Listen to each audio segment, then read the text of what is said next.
கான்பூர்லேருந்து ஜம்ஷெட்பூர்லேருந்து பாட்னாக்கு எதுக்கு வந்திருக்கு அப்படின்னா மொயின் உல் ஹக் ஸ்டேடியம் அப்படின்னு நீங்கள் கேள்விப்பட்டிருக்க வாய்ப்பு இருக்குது. வேர்ல்டு கப் 96 மேட்சஸில் அங்கே நடந்துச்சு. ஸோ அந்த கிரவுண்டு தான் போக போகிறோம். நிறைய பேருக்கு அப்படி ஒரு கிரவுண்ட் இருக்கிறதே தெரியல. ஏன்னா மேட்சஸ் அங்கே ரெகுலராக நடக்கிறது கிடையாது. வேட்பாளர்கள் கிடைக்கிற ஸ்டேடியம் தான். இங்கே பெருசாக லாங்குவேஜ் யாருக்கு தெரியாது அப்படின்றதுனால கேட்டது ரொம்ப கஷ்டம். இப்போது காசு எக்ஸ்ட்ரா ஸ்பெண்ட் பண்ணி தான் போயிட்டுருக்கேன். ஏன்னா இங்கே இருக்கிறவங்க யாருக்கும் தெரிய மாட்டேங்கல. அந்த ஸ்டேடியம் நீங்கள் தெரிஞ்சிக்க வேண்டிய ஸ்டேடியம் பாட்னா, பீகார் ஸ்டேட்டு. பாட்னாவோட கிரவுண்டு, அதில் இருக்கக்கூடிய அந்த ரோடு வந்துட்டோம். தெரியுதுங்களா? ஸ்டேடியமோட செவரு சச்சின், சுனில் கவாஸ்கர் அவங்களோட பெயிண்டிங்ஸ். இது ஸ்டேடியமோட வெளி சைடு. எப்படி இருக்க வேண்டிய இடம் இப்போ எப்படி இருக்குது இதெல்லாம் ரெனோவேட் பண்ணுறதுக்கு வாய்ப்பே இல்லை. எங்கள் பசங்களாம் உட்காந்து படிச்சுக்கிட்டு இருக்காங்க. எக்ஸாம் ப்ரிப்பேர் பண்ணிகிட்ருக்காங்க. என்னன்னு தெரில. ஏதோ ஒரு வழியை பிடிச்சி நான் உள்ளே வந்துட்டேன். மெயின் என்ட்ரன்ஸ்லாம் கிடையாது.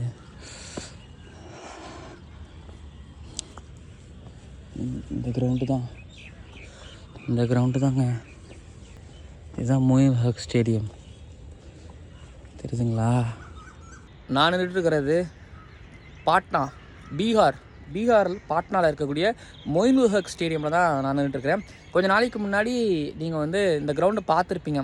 என்னென்னா வேர்ல்டு கப் மேட்சஸ்லாம் நடந்த கிரவுண்டு, ஆனால் இந்த கிரவுண்ட் வந்து கைப்பாரற்ற கிடக்கு, கைவிடப்பட்டிருக்குன்னு சொல்லிட்டு கொஞ்சம் நாளைக்கு முன்னாடி நார்த் மீடியா, இல்லை சவுத் மீடியா, இந்தியா மீடியா, எல்லா மீடியா, யூடியூப் மீடியா, ரேடியோ மீடியான்னு சொல்லிட்டு எல்லா மீடியாவும் இந்த கிரவுண்டை பற்றி பேசிச்சு.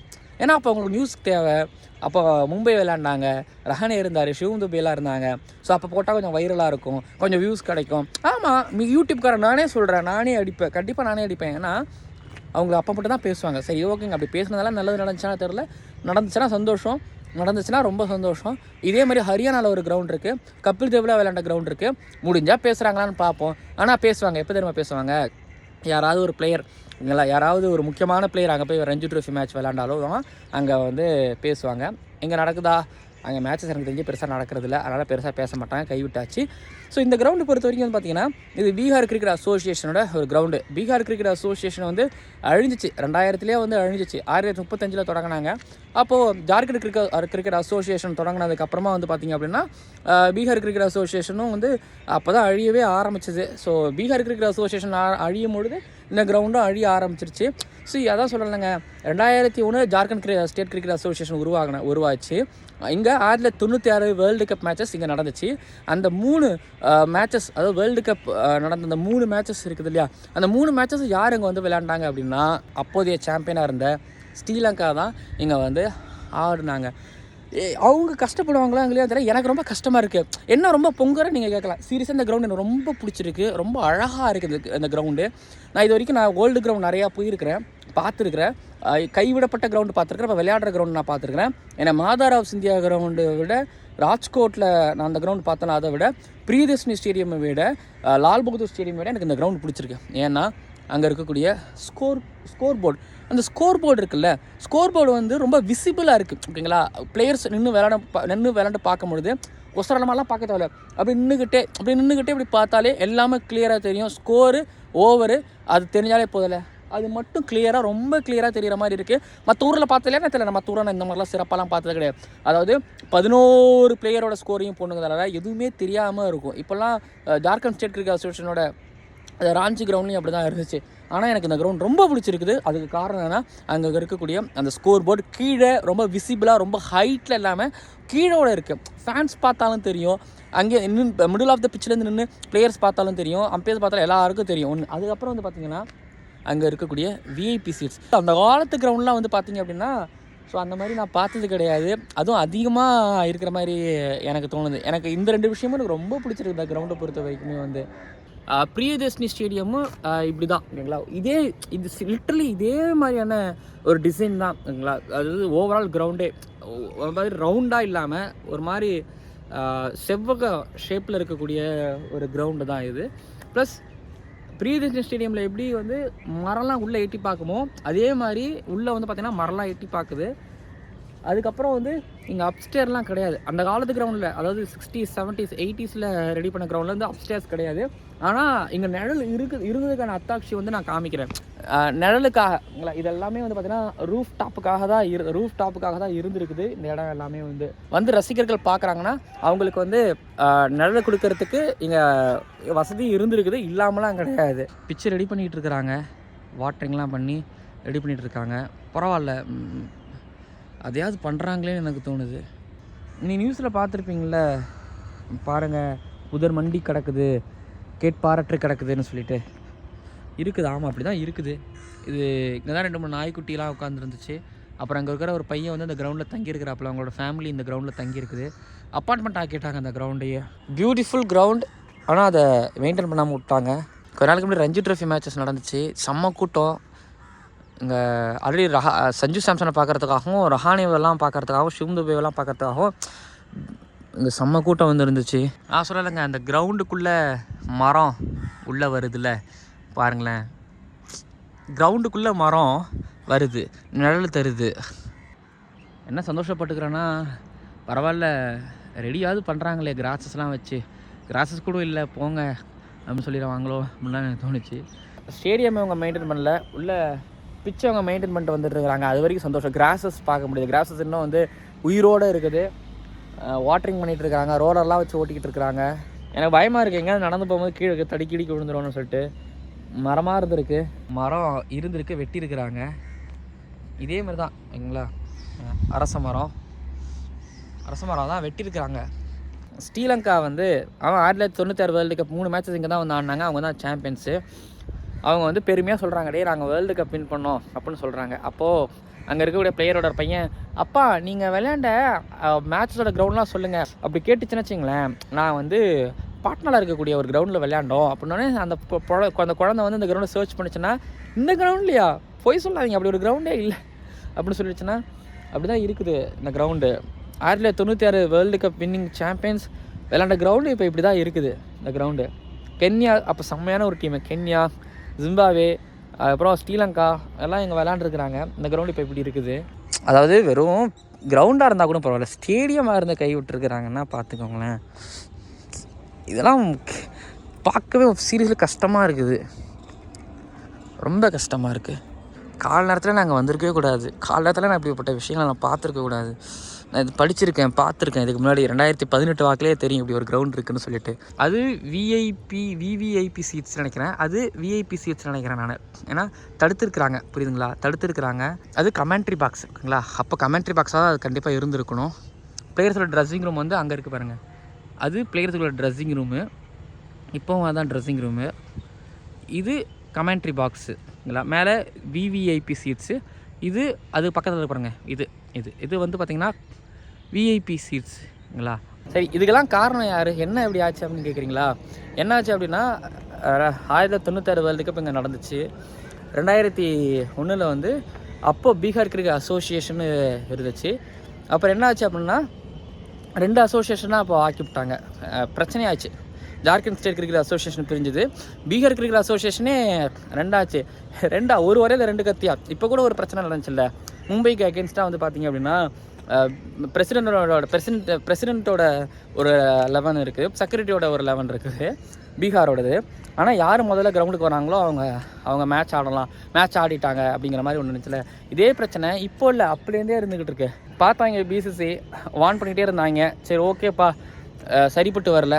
அப்புறம் என்ன ஆச்சு அப்படின்னா, 2008 வந்து இங்கே இருக்கக்கூடிய இந்த கிரவுண்டுங்கிறதெல்லாம் தாண்டி அசோசியேஷன் நீங்கள் மெயின்டைன் பண்ணுறதுக்கு காசு கொடுத்தாங்க பிசிசி. அப்போ வந்து 5 லட்சம் கொடுத்தாங்கன்னு நினைக்கிறேன். 5 லட்சம் கொடுத்தாங்கன்னு நினைக்கிறேன். அமௌண்ட் 5 லட்சம் தான் கொடுத்தாங்க.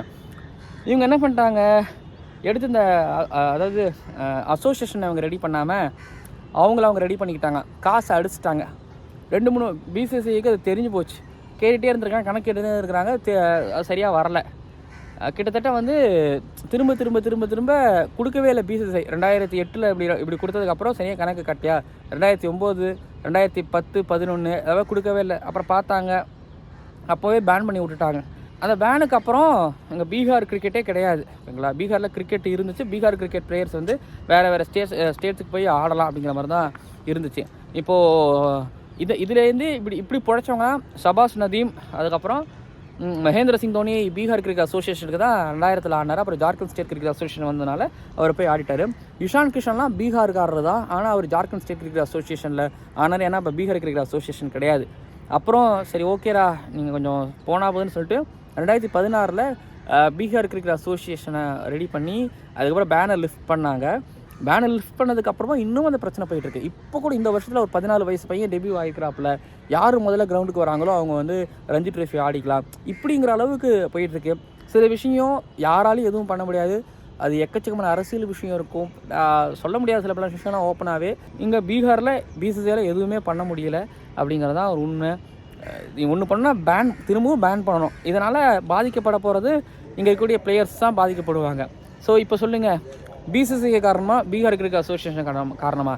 ஸோ ஒரு கிரிக்கெட் அசோசியேஷனால் அழியிறது வந்து கிரவுண்டு மட்டும் கிடையாது, அங்கே இருக்கக்கூடிய கிரிக்கெட் பிளேயர்ஸ். சபா கரீம் தான் கடைசியாக பீகார் கிரிக்கெட் அசோசியேஷனுக்காக ஆடி இங்கே பீகார்லேருந்து வந்த இந்தியன் கிரிக்கெட்டர். அதுக்கப்புறம் யாரும் வரவே இல்லை. கீர்த்தி ஆசாத் வேர்ல்டு கப் டீமில் இருந்திருப்பார். அதுக்கப்புறம் சபா கரீம் பீகார் கிரிக்கெட் அசோசியேஷன்லேருந்து தோனி ஆடி வந்தார். ஆனால் ஜார்க்கண்டுக்கு போய் ஆடி தான் அவர் ஆல்மோஸ்ட் உள்ளே என்ட்ரு ஆனார்னு நினைக்கிறேன். வெறும் பீகார் கிரிக்கெட் அசோசியேஷனில் மட்டும் ஆடி சபா கரீமுக்கு அப்புறம் எந்த பிளேயர்ஸும் வரலைங்கிறது கேவலம், ரொம்ப மோசமாக இருக்குது இந்த விஷயம். தெரில, வாட்டரிங் பண்ணிகிட்டு இருக்கிறாங்க. அதை பார்க்கும்போது ஓகே பரவாயில்ல, வாட்டரிங்லாம் பண்ணிகிட்டு இருக்காங்கன்னு சொல்லிட்டு இதே ரெடி பண்ணலாங்க. இந்த கிரவுண்ட் சூப்பரான கிரவுண்டுங்க, சீரியஸாக சூப்பரான கிரவுண்டுங்க. இந்த காலத்தில் இருக்கவங்க ரொம்ப தெளிவானவங்க. என்னென்னா கரெக்டாக கிரவுண்டு, எல்லா கிரவுண்டும் பாருங்கள், ஏர்போர்ட்லாம் பாருங்கள், ஊருக்கு ரொம்ப தூரத்துலாம் இருக்காது, ரொம்ப பக்கத்துலேயே. இல்லை இப்போ நம்மளுக்கு பக்கத்துலேயே இருக்கான்னு தெரில, இல்லை அப்போ தூரமாக இருக்கான்னு தெரில. ஆனால் இந்த கிரவுண்டு ஊருக்கு நடுவில் இருக்குது. இது வந்து ராஜேந்திர நகர் ஸ்டேடியம்னு இருந்துச்சு. அதுக்கப்புறம் மொயினுல் ஹக் அப்படிங்கிறவர் வந்து ஸ்போர்ட்ஸுக்காக நிறையா பண்ணார், ஸ்போர்ட்ஸுக்காக ரொம்ப நிறையா பண்ணாருங்கிறனால ஸோ அவரோட பேர் அங்கே அந்த கிரவுண்டு வச்சுருக்கிறாங்க. பட் வச்சும் இந்த கிரவுண்டோட முன்னேற்றத்துக்கு எந்த வகையிலையும் உதவலை, எதையும் பெருசாக கண்டுக்கல. அதுக்கு காரணம் பிசிசிஐயோட பீகார் கிரிக்கெட் அசோசியேஷன். பீகார்லேருந்து ஒரு கிரிக்கெட்டராக சொல்கிறாங்க பா, ரொம்ப ரொம்ப பெரிய விஷயம். நான் எம்எஸ் தோனியை ரொம்ப ஒரு மாதிரி நிமிர்ந்து இப்படி பார்க்குறேன் அப்படின்னா தெரியும்ல, எனக்கு சச்சின் ரொம்ப பிடிக்கும், நான் தோனியும் பிடிக்கும். ஏன் தோனியை நான் நிமிர்ந்து பார்க்குறேன் அப்படின்னா, என்ன சச்சின் ஃபேன்ஸு தோனி ஃபேன்ஸை அடிச்சுக்கிட்டு இருக்கிறாங்க. யாருப்பா உங்களுக்கு வேறு வேலையே இல்லையாப்பா? இதை கேளுங்க. அதாவது ஒரு பீகார் கிரிக்கெட்டர் வந்து வேர்ல்டு கிரிக்கெட்டர் ரூல் பண்ணுறாங்க அப்படின்னா ரொம்ப பெரிய விஷயம். சச்சின் வந்தது வந்து பார்த்திங்கன்னா, மும்பைக்கு போனீங்கன்னா காலையில் ஒரு சின்ன கிரவுண்டில், இந்த மாதிரி கிரவுண்டில் ஒரு 400 பேர் இல்லை 300 பேர் விளையாடுவாங்க. இல்லை 4-5 மேட்ச் நடக்கும். அதுலேருந்து ஒருத்தவங்க கிரிக்கெட்டராக பெரிய கிரிக்கெட்டராக வரான்னா அது ரொம்ப பெருசு. பீகாரில் கிரிக்கெட்னா கிரிக்கெட்டு அப்படின்னு சொல்கிற ஒரு இடத்துல இருந்து, பேட்டு தூக்க தெரியாத ஒரு இடத்துல இருந்து ஒருத்தன் வந்து அவன் பெஸ்ட்டு விக்கெட் கீப்பராக இருந்து கேப்டனாக இருந்து 3 ஐசிசி ட்ரோஃபி அடித்து கொடுத்துருக்குறாங்க, 2 வேர்ல்டு கப்பை அடித்து கொடுத்துருக்காங்கன்னா அது எவ்வளோ பெரிய விஷயம். நான் ஒன்று கவனித்த இடையில வந்து 2012 இங்கே வந்து ஒரு T20 மேட்ச் நடந்துச்சு. இப்போ க்ரௌடு வந்து பொத்துக்கிட்டு உள்ளே போனதை நான் பார்த்தேன். வீடியோ யூடியூப்பில் இன்னும் இருக்குது. நீங்கள் வேணால் பாட்னா T20 அப்படின்னு போட்டு பாருங்களேன், உங்களுக்கு காமிக்கும். ஒரு கிரிக்கெட் அசோசியேஷனோட நிலமை பாருங்கள். இப்படி ஒரு ஒரு ஒரு இந்தியாவில் ஒரு கிரிக்கெட் அசோசியேஷன் எப்படி இருக்கக்கூடாது? ஒரு அசோசியேஷனோட பாருங்கள், ஒரு அசோசியேஷனோட ஒரு நெட்ஸ் எப்படி இருக்குன்னு பாருங்களேன். இது டிஸ்ட்ரிக்ட் அசோசியேஷன் கிடையாது, நம்மளோட டிஸ்ட்ரிக்ட் அசோசியேஷனோட நெட்ஸ் சிலது பரவாயில்லப்பா அப்படிங்கிற மாதிரி இருக்கும். கம்பேர் பண்ண அப்படி தான் இருக்குது. எல்லா இடத்துலையும் cricket academy of Bihar, cricket academy of Bihar, cricket academy of Bihar, cricket academy of Bihar. ஒரு ஒரு கண்ணுக்கெட்டு தூரத்தில் ஒரு 6 இடத்துல பார்த்துட்டேன். எந்த ஊர்லேயாவது எந்த டிஸ்ட்ரிக்ட் கிரிக்கெட் அசோசியேஷன் இதை பண்ண மாட்டாங்க. எந்த அசோசியேஷனாவது இதை பண்ணுவாங்களா? இந்த இடத்துல இஷான் கிஷன் ப்ராக்டிஸ் பண்ண வீடியோஸ் நான் பார்த்துருக்குறேன். ஆமாம், அவர்லாம் போதுண்டா சாமின்னு போயிட்டாப்புல. இங்கே வந்து பார்த்திங்கன்னா அந்த கிரவுண்டுக்குள்ளே தங்கியிருக்காங்க பசங்க. சின்னதாக கொசுவலை கட்டி எக்ஸாம் ப்ரிப்பேர் ஆகுறாங்க, படிச்சிட்ருக்காங்க. மொத்தம் ஒரு 7-8-9 பேர் தங்கியிருப்பாங்க. அந்த பையன் குளிக்க போகிறன்ட்டு போனாப்புல. சமைக்கிற இடம். ஆமாம், அதுதான் சமைக்கிற இடம். இங்கே இருந்தவங்களாம் வெளில வேலைக்கு போயிருக்காங்கன்னு நினைக்கிறேன். அந்த பையனே சமைச்சிக்கிறாப்புல. அங்கே சூரஜ் அவர் படிக்கிற எக்ஸாமுக்கு ப்ரிப்பேர் ஆகிட்டுருக்காரு. இதெல்லாம் கஷ்டம்லாம் கிடையாது, இது ஒரு நாள் சேஞ்ச் ஆகும். பாருங்கள், பீகாரில் கஷ்டப்படுறாங்கன்னு சொல்ல மாட்டேன். ஏன்னா இன்றைக்கி கஷ்டப்பட்டால் தான் நாளைக்கு நல்லா இருக்க முடியும். சூரஜ் படிச்சுக்கிட்டு எக்ஸாம் படிச்சுக்கிட்டு அவரே சமைச்சிக்கிட்டு சாப்பிட்ருக்காப்புல. 12th ஃபெயில் படம் பார்க்குற ஞாபகம் எனக்கு வருது. இடமே அப்படி தான் இருக்குது. 12th ஃபெயில் ஞாபகம் தான் எனக்கு கொடுக்குது. கிட்டத்தட்ட ஒரு 3 மணி நேரம் எங்கள் ஃபோனை சார்ஜ் போட்டு இவங்க கூட தான் இருந்தேன். இந்த இடத்துல தான் இருந்தேன். நான் 3 மணி நேரம் தான் இருக்கிறேன். ஆனால் இவங்க ஃபுல்லாகவே இங்கே தான் இருக்கிறாங்க, இங்கே தான் படிக்கிறாங்க. பார்த்தீங்கன்னா 1 2 3 4 5 6 ஐ திங்க் இங்கே ஒரு 6 பேர் இருக்காங்க. நீங்கள் பார்த்தீங்களா, சமைச்சி சாப்பிட்றாங்க. ரொட்டி இவங்களே சமைச்சி சாப்பிட்றாங்க. கிச்சனும் ரூமும் வேறெல்லாம் கிடையாது. இதான் இவங்களோட கிச்சன். இதுதான் கிச்சன். இங்கே இவங்க ரூமு, ஓகேங்களா. அதுக்கப்புறம் இங்கே பாருங்கள், கிரவுண்ட் ஸ்டேடியம்குள்ளே தான் இருக்கிறாங்க. ஸ்டேடியம்குள்ளே பாருங்களேன், ஸ்டேடியம்குள்ளே தான் இவங்க தங்கியிருக்கிறாங்க. மேலெல்லாம் பாருங்கள், ஓடாக இருக்கா, கசியும், மழை நேரத்தில் கசியும். அப்புறம் அந்த கேப் வழியாக மழை பெஞ்சதுன்னா தண்ணி உள்ளே வரும். இவங்க இங்கே தான் படிக்கிறாங்க. சூரஜோட நான் ஃபேஸ் காமிக்கிறேன். இவர் தான் சூரஜ். சூரஜ் எக்ஸாமுக்கு ப்ரிப்பேர் பண்ணிகிட்ருக்காரு. All the best Suraj. வீடியோவில் சும்மா ஃபார்மாலிட்டிக்கு ஆல் தி பெஸ்ட்னால நிஜமாலுமே இவங்கள மாதிரி ஆட்கள்லாம் வரணும், படித்து வரணும். பீகார்லேருந்து நிறைய பேர் வந்து வேலை செஞ்சிட்ருக்கிறாங்க, வெளில கம்மியான காசுக்கு வேலை செஞ்சிட்ருக்குறாங்க. ஆனால் இவங்களும் படித்து இவங்களும் மேலே வந்து இவங்களும் வீடு கட்டி, அதுதான் என்னோடய ஆசை. செல்லமையா அவர் தமிழ் பேசுகிறாருங்கிறதுனால அவருக்கு அவ்வளோ போர் அடிக்குதுன்னு நினைக்கிறேன். இதெல்லாம் பார்க்கும்போது நீங்களும் நிறைய பேர் தமிழ்நாட்டில் இப்படி தானே இருந்திருப்பீங்க. நான் பேச்சுலர் ரூமில் இருந்தேன். இவ்வளோ மோசமான ரூம்லலாம் கிடையாதுங்களா. இது ஸ்டேடியம்குள்ளே இருக்குது. தம்பி சைடிஸ் ரெடி பண்ணிகிட்ருக்காப்புல சூரஜ். இந்த வீலாகில் சர்ப்ரைஸ் மேலே சர்ப்ரைஸு. எனக்கு பெரிய சர்ப்ரைஸ். நான் பீகாருக்கு வந்துட்டு என்ன பண்ணுறதுன்னு தெரியாமல் தான் இருந்தேன். அப்போது வீலாக் பண்ணிகிட்டு இருக்கும்போது ஒரு பையனை பார்த்தேன். இவர் தான் பார்த்தேன். பையா துமாரா நாம், ஏதோ பேர் சொன்னார், மறைஞ்சி. துமாரா நாம் பிரியாம்சு. ஸோ இந்த இடத்துக்கு என்னை கூப்பிட்டு வந்தது, இந்த மாளிகைக்கு என்னை கூப்பிட்டு வந்தது இவர் தான். ஓகேங்க, நான் அந்த வீலாக் முடிச்சுக்கிறேன். அவ்வளோதான். ஒரு கிரிக்கெட் அசோசியேஷன் எந்தளவுக்கு ரொம்ப முக்கியம் அப்படிங்கிறத நீங்கள் வந்து இந்த கிரவுண்டு பார்த்தாலே தெரிஞ்சிருக்கலாம். கிரிக்கெட் அசோசியேஷன் சரியா இல்லைனா அங்கே வந்து பிளேயர்ஸ் வரமாட்டாங்க, அங்கே மேட்சஸும் வராது. பிசிசியும் ஓரளவு தான் பார்க்கும். பார்த்தீங்கன்னா பிசிசி வந்து நீங்கள் ஒன்றும் பண்ண வேணாம், கிரவுண்டை மட்டும் ரெடி பண்ணுங்க சொல்லி விட்டுருக்காங்க. இந்த வீடியோ நிறைவடையுது. ரொம்ப நாளாக எனக்கு இந்த பாட்னா கிரவுண்டை வந்து காமிக்கணும் பார்க்கணும், உங்களுக்கு அதெல்லாம் தெரியப்படுத்தணும். ஹரியானா போவேன், எப்போயாவது ஒரு நாள் ஹரியானா போவேன். அப்போ உங்களை நான் சந்திக்கிறேன். டன், மறக்காமல் சப்ஸ்கிரைப் பண்ணுங்கள். டன், வேறு எதுவும் இல்லைங்க. பாய்ங்க. வருத்தமாக இருக்குது, ரொம்ப வருத்தமாக இருக்குது எனக்கு.